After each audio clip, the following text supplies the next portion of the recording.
sugar, honey, Splenda, the pink stuff, the blue stuff. Then you got the white stuff. And then you got monk fruit. And then you got stevia. Are you confused about all these different types of sweeteners and trying to figure out which one is really the best for you? Stay tuned as I dive into the world of sweeteners. Does your metabolism suck? Are you sick and tired of being sick and tired? Do you want off the diet roller coaster? Do you wish there was a simple solution to get you healthier, smaller, and have more energy? Hey friends, I'm Jolene, a nutritional therapy practitioner, wife, furry guardian, and non-bendy yogi. Like you, I spent years chasing skinny instead of healthy, until I finally learned there's more to getting healthy than eat less and move more. Welcome to Holistic Health Made Simple, where I share all the tips, tricks, and science to set you free from the diet overwhelm and frustration with the ever-changing health rules. We go beyond the calorie and diet dogma to equip you with simple changes to real food, mindset, and lifestyle. If you are ready to learn to tailor your journey to your current health, implement simple solutions, and achieve undeniable results, then this is the podcast for you. Pop in those headphones, take a deep breath, and let's get healthy. Hey there! Today, we are going to tackle the world of sweeteners, both caloric and non-caloric. You're sitting out to dinner, and on the table, there's this box of packets. There's white, there's blue, there's pink, there's green, yellow. What are they all? What do they all do? And how do I make the best decision for me? There's so much confusion out there regarding the sugar and the sugar replacements. Let's see if I can clear it up so that you are empowered to make the best choice for you. Before we dive in, are you on my newsletter list? Well, if not, you're gonna wanna jump on it quickly because I've got something to help you get started and have success at a steal of the deal, but it will only be offered for Black Friday through Cyber Week. So you wanna get on my email list, besides the fact that I give extra weekly tips that are not shared on this podcast. Now back to sweeteners. In the last episode, I talked all about balancing sugar. If you haven't listened to it, make sure you catch it because some of this will tie into that. I brought up the amount of sugar in juices. And the more I thought about it in the next few days, I could hear so many of you saying, but it's natural sugars. And it was weighing on my mind that I figured I'd better talk about it. So let's start with caloric sweeteners, primarily sugars. The sugars from fruit, vegetables, fruit juices, honey, maple syrup, coconut sugar, white table sugar, brown table sugar, powdered sugar, they all are natural to some sort of degree. And they almost all do the same things inside of your body, sort of. The sugar in fruit juices, honey, and coconut sugar are made up of a combo of glucose and fructose, where maple sugar, table sugar, are mostly sucrose. Now, this is important to know, and you might be wondering why I'm pointing it out. What form the sugar is affects how the body metabolizes them, or how they're affecting the body itself. So, remember, fruit juices and those things, they're made up of a combo of glucose and fructose. And the rest are primarily sucrose, okay? We're going to start with the easiest one first, which is sucrose. Sucrose is one molecule of glucose and one molecule of fructose, which some people say fructose. I don't care. I'm going to call it fructose. Enzymes in your mouth will start to break down the sucrose into glucose and fructose, and the balance of the breakdown happens in the small intestine. The small intestine will then make another enzyme, which is finishes the splitting of the sucrose into the glucose and fructose. It's important to know that you're getting one fructose and one glucose for every one sucrose. I know that sounded weird, but you get what I mean. So now when we go into glucose, glucose is absorbed directly through the lining of the small intestine into your bloodstream. From your bloodstream, it gets delivered to your cells. Because of this, it raises your blood glucose quicker.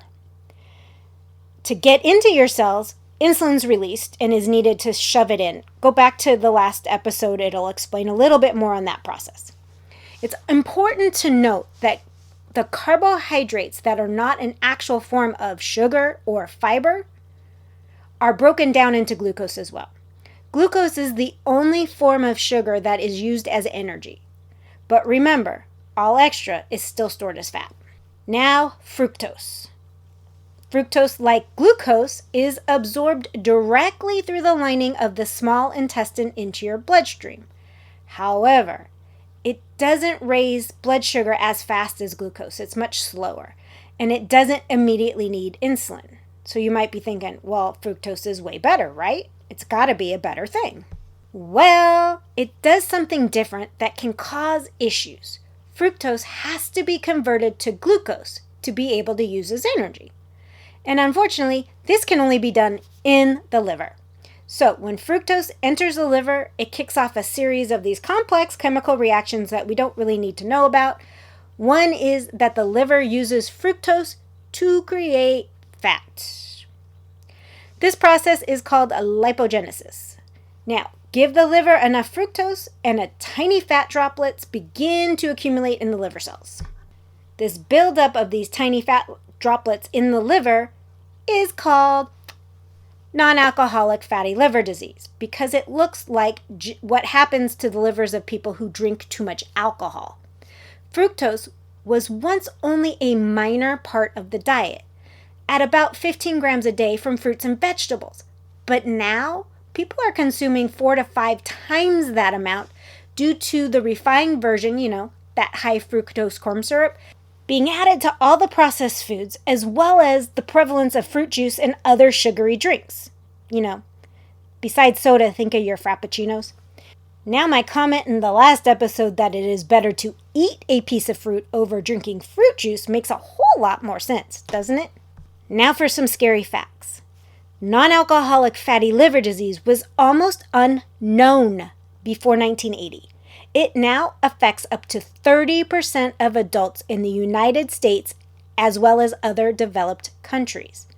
Between 70 and 90% of those people are obese and have diabetes or are developing diabetes. So it's important that we focus on balancing out our blood sugars so that we do not develop these metabolic diseases and make more fat, especially if we are working so hard on losing fat and building muscle so that we live a long, healthy life. Limiting sugar to what is found in your fruits and vegetables is the safest way of doing this. But what about the other sweeteners? We all have sweet tooth, so I know we're all looking for something sweet. And if we need to cut out the added sugar and the fructose added from drinks and stuff, what about other sweeteners? So we can break them up into 2 classifications, artificial or natural.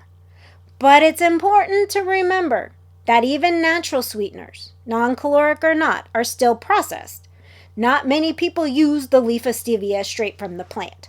The only thing that I think we use as a society that is pretty much in its true form is probably honey, especially if you're getting raw, unfiltered, unpasteurized, and all that. But other than that, every single sweetener out there has to be processed in some way, shape, or form for us to use it. The most popular non-caloric artificial sweeteners are sucralose, sulfame potassium, which is also known as ACE-K, aspartame, and saccharin. There's another grouping of artificial sweeteners that are used a lot in baked goods and sugar-free sweets, which are maltodextrin, maltitol, maltose, and there's a bunch others. The ones I listed at the beginning are actually the most popular, especially when it comes to sodas and other sugar-free drinks. As for the natural non-caloric sweeteners, they're things like stevia, allulose, monk fruit, and erythritol. And some of you might be thinking, how are allulose and erythritol considered natural? It's because they're a derivative of something natural and not a chemical to look like something's natural. It makes no sense to me, but those are classified as natural because they do show up in nature. But when you're buying them, they're generally manufactured or cultured to get there. So they're still produced in a somewhat natural phase, and there was air quotes there. Okay, so if you scour the internet, you will find strong opinions on all of the ones I have listed, good and bad. Studies have shown issues with the artificial ones, from disruption of the gut microbiome to cancer and a host of other things. They often lump in the natural ones with the artificial ones. They just call them all non-caloric sweeteners. The poison's often in the dose, meaning how much are you ingesting. These studies are done using amounts of the sweeteners that are so high you would have to drink something like 100 sodas. I might be exaggerating, but I've done the research, and it's not an amount you would get from having a soda a day. Now, I am not saying that makes these sweeteners safe. I am saying that more studies need to be done to see if the same results happen in the amount we eat. Because remember, you can drink too much water and die. So are they problematic? Are they not? I don't know. I'm not going to say yes or no. I personally will stick to the natural ones. But with that, those also are not heavily studied. There's very few studies. There's a lot of new studies coming out about allulose being good for the gut. Erythritol, on the other hand, is produced in the gut, so it's kind of really natural to us. However, there's also side effects. Both erythritol and allulose come with carbohydrates that are said to actually just pass right through, kind of like fiber. But do we really know if it does or not? Because I've spoken to people who react to both allulose and erythritol, which makes me very skeptical of the body actually not processing it. Now, they could be the exception, but there's a lot more than people will say, because everybody says it's safe and nobody speaks up that they're having this digestive distress. I, for one, do not tolerate erythritol at all. I mean, I can tolerate it in really teeny amounts, but in, like, if you give me a bar or something with it in it, like in a normal amount, I'm straight in the restroom. It does not sit well with me. And then if I have too much allulose, I have the same problem.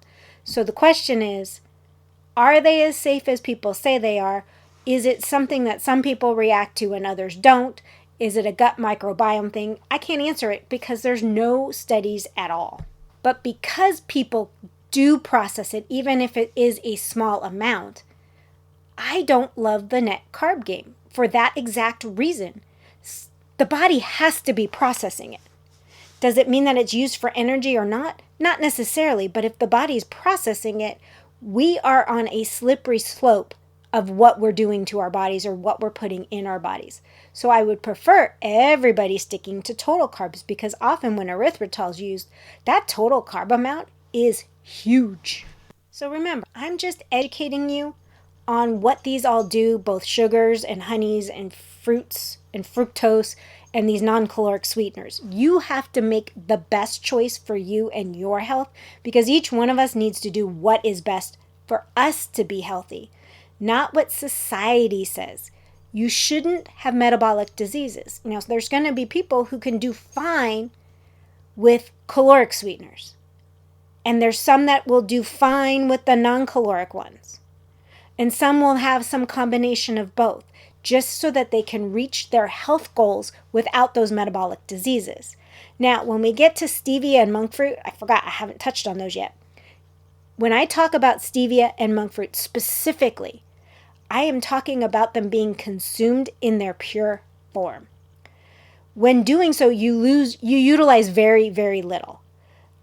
They are both super sweet, so you put very little into your drinks. Oftentimes, when you get them in liquid form, they're diluted in something, so you might think you're using a lot, but actually you're using very little stevia and very little monk fruit. But always read the ingredients for both. Monk fruit should be in its extract form and probably a liquid, because if you ever got the powdered form, it's like extra, extra sweet. Use it primarily for things like drinks, coffees, lemonade, iced tea. Stevia, again, used the same way. It can be either powdered or liquid, the stevia, but it should always be pure. Read the ingredients. They're both often cut with other forms of sweeteners. Either sometimes it's dextrose, which is sugar. Other times it's erythritol and allulose. The front may say monk fruit or stevia, but the back of the package where the ingredients are, it'll list whatever it's cut with, especially if it's in powder form. Always check to make sure it's not cut with something else. Going back to my personal opinion, it's to stick to as little sweeteners as possible, caloric or non-caloric. That's not to say that I don't have things with sweeteners. I do like my chocolate. It just means I do my best to limit them. I limit them mainly because it does stir up that sweet craving monster in me personally, whether they're sugar-free or not. So it's best for me to avoid them and just have them on occasion. Treat them like a treat.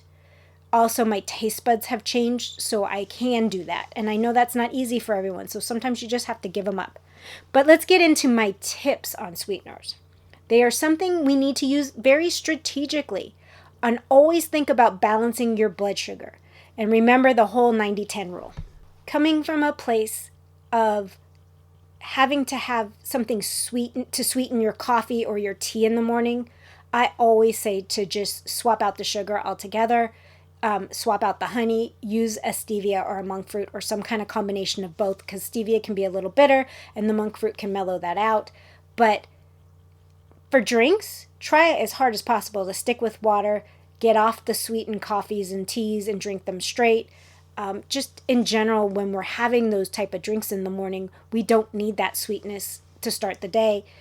You've heard me before. We want to stay very savory in the morning. We don't want to do sweets in the morning because we don't want to trigger that throughout the day. As for sweet treats, if you want to curb your sweet tooth, try to abstain until the cravings stop. But the other thing you can use is use fruit. Fruit will tame it. It's not nearly as sweet as we think. Have a piece of fruit in its whole form. And if you're really trying to cut back on the sugar to balance it out, stick to berries. They tend to have a lot more fiber in them, and they're not as sugar heavy, so we can get away with having the berries and balancing out the sugar a lot easier than we can, say, like a banana. When we get to things like a cake, cookies, pastries, candies, keep those as things you have occasionally. On a daily basis, have your fruit, and occasionally have the sweet baked goods.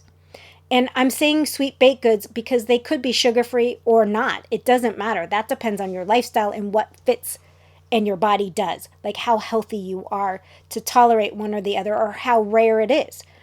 If you're a diabetic that has a birthday cake once or twice a year because it's your spouse's birthday and your birthday, or an anniversary and a birthday cake, that's not a big deal. It's when we start having them on a weekly or daily basis. So keep them for that rare occasion and try to get your fruit in on a day-to-day basis for the sweets. And remember, we always need to focus on our health and balance. Enjoy it and be done with it. That actually requires mental work. It's not easy, but when you abstain for a few months, you're going to be really surprised at how your taste buds change. And things that you love today aren't nearly as satisfying and are actually extra sweet, and sometimes you don't even like them. So just to wrap up, to sweeten or not, and which to use, is a personal decision. I'm here to empower you to make the best decision for you and your goals and your health. If you say, I can't give up my daily sweets, pastry, etc., I ask you to take a deeper look at why you can't. There's often an emotional component to it, and each one of us has to do the work mentally and emotionally to be able to give them up, especially if we're self-medicating or soothing with sweets or any food at all. You deserve to be healthy, both physically and mentally. When balancing blood sugars, where this all stemmed from, we gotta take a look at what these sugary foods are doing to us and what we can do to mitigate those sugar spikes. So please definitely go back into balancing sugar and learn how important it is for you. If you need help, I am here to help you reach those goals. The dopamine hit from the sweets, caloric or not, is often what we crave. We don't actually crave the food item. Be honest with yourself and work through it. I'm well aware that the food changes are often the simplest part of this journey. It's the mental part surrounding those foods that are much harder to work through. Be patient and be kind with yourself. You will reach those goals as long as you don't make anything a form of punishment for something you might have done. And on that note, friends, I will see you next time. Bye!